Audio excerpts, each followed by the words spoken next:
Hello Capricorn, Sun, Moon, Rising, and Venus signs. Kamusta kayo? Sana po nasa mabuti kayong kalagayan. Welcome back po sa Star Tarot. Kung bago kayo rito, welcome din po kayo.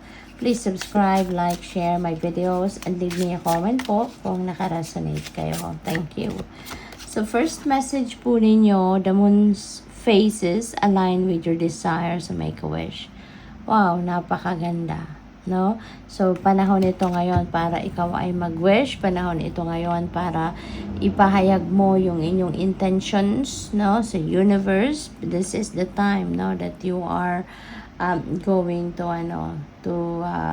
convey, no? Your wishes, convey your heart's desires to the universe. Okay? So, good luck sa'yo. What else? We have a powerful spell will bring you what you desire. Ayan. So, baka baka gumagawa kayo ng spells talaga, no? Baka dati nyo nang pinapractice ito, nag-spells kayo. At yun ang ginagamit ninyo, no? That is one way of you manifesting whatever it is that your heart desires, no? Baka lagi kayong gumagawa ng ganito, or maybe you are paying someone or getting someone to do it for you. So, po pwedeng ganon, no? At yun ang inyong pamamaraan sa pagmamanifest ng kung ano man ang mga gusto ninyong mamanifest sa buhay. A powerful ally will appear in your life. Welcome them. Wow. So, ano to? Pwedeng tao to. No? Pwedeng meron paparating na bagong tao sa buhay ninyo. You know, this could be a friend. This could be a new friend. This could be someone na makakatulong ninyo, makakasosyo ninyo sa negosyo, or this could be someone na makaka-collaborate ninyo, something like that, no? So, this is a powerful ally, no? Maaaring very influential person ito. Baka meron itong katungkulan sa gobyerno, or may katungkulan sa kumpanyang pinagtatrabahuan niya. Pwedeng ganon, no? Or feeling ko din, this could be your angels, no? This could be your spirit guides na nagpaparamdam sa inyo. 'Di ba? Na nandiyan dyan sila. At handang tumulong sa'yo, handang sumuporta sa'yo. So, tingnan natin kung ano pa ang mga mensahe para sa'yo, Capricorn.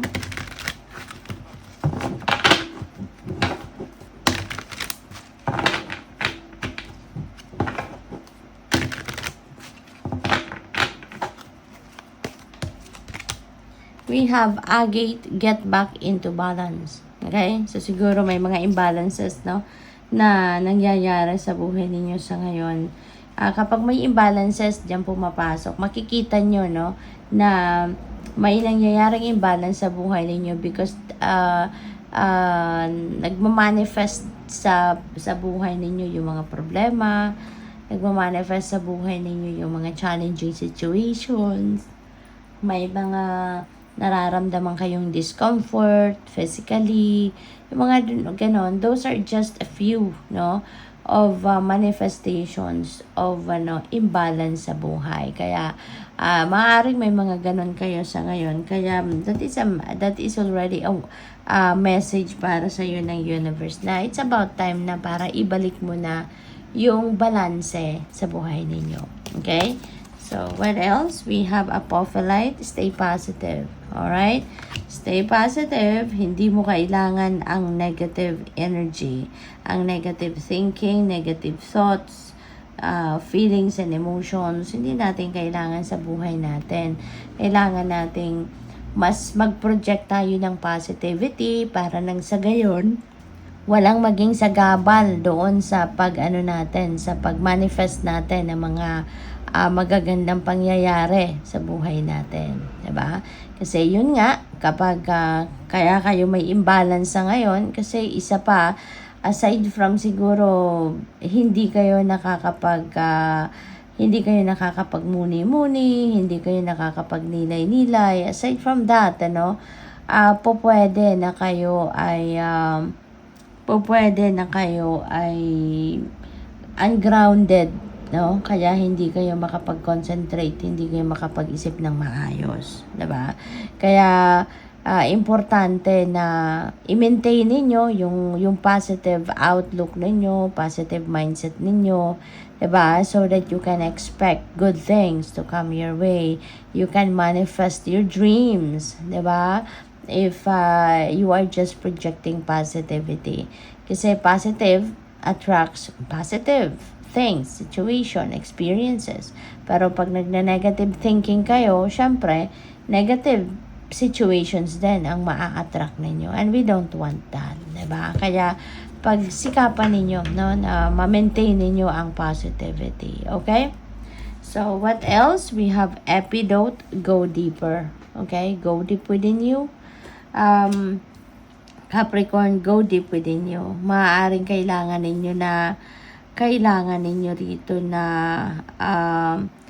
ang tawag dito, pag nilay-nilayan, ang inyong sitwasyon. Maaaring kailangan ninyo sa ngayon na mag-isip-isip, ng mabuti para nang sa gayon you can go deep within you at mas maging malinaw ang direksyon kung saan kayo patungo, mas maiisip ninyo ng maigi kung ano man yung mga dapat ninyong gawin, yung mga ganon.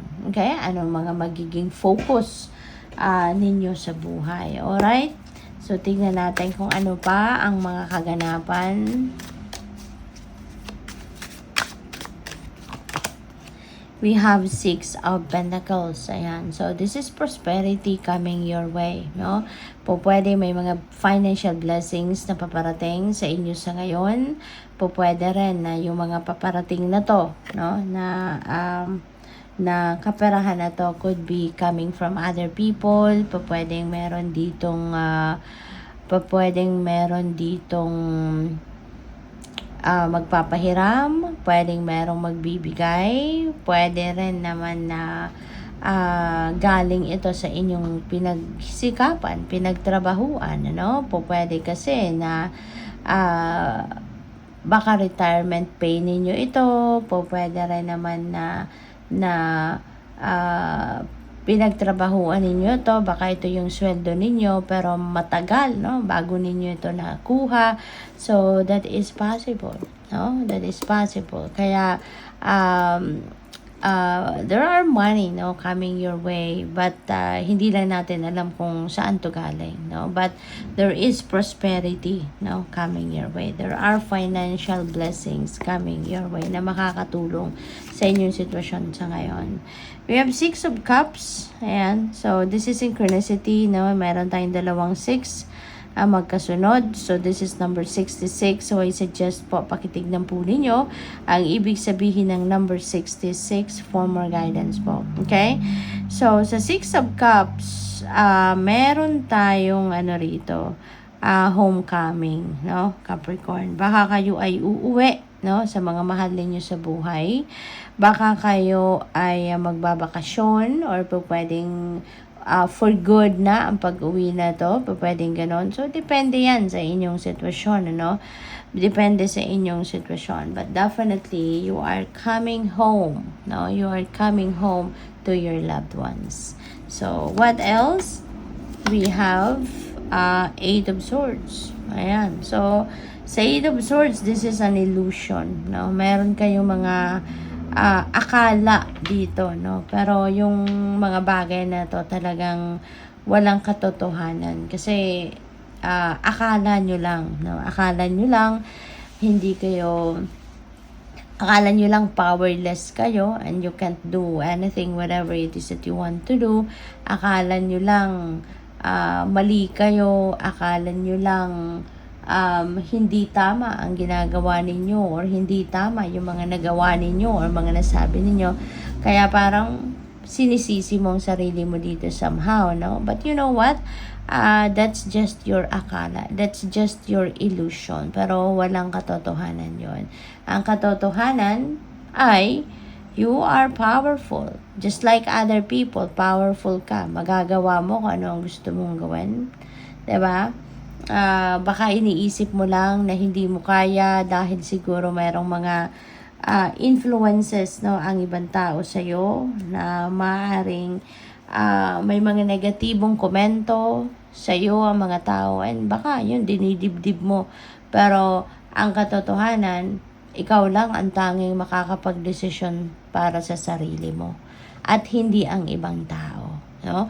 Kaya kahit ano man ang sabihin nila sa iyo, ano man ang gawin nila, 'di ba? Para pigilan ka na gawin kung ano man ang mga bagay na sana'y gusto mong gawin, no? Go for it. Kasi wala silang kapangyarihan over you. Ikaw lang ang tanging may kapangyarihan sa sarili mo. So, good luck. Thank you for watching. Love and light. Namaste.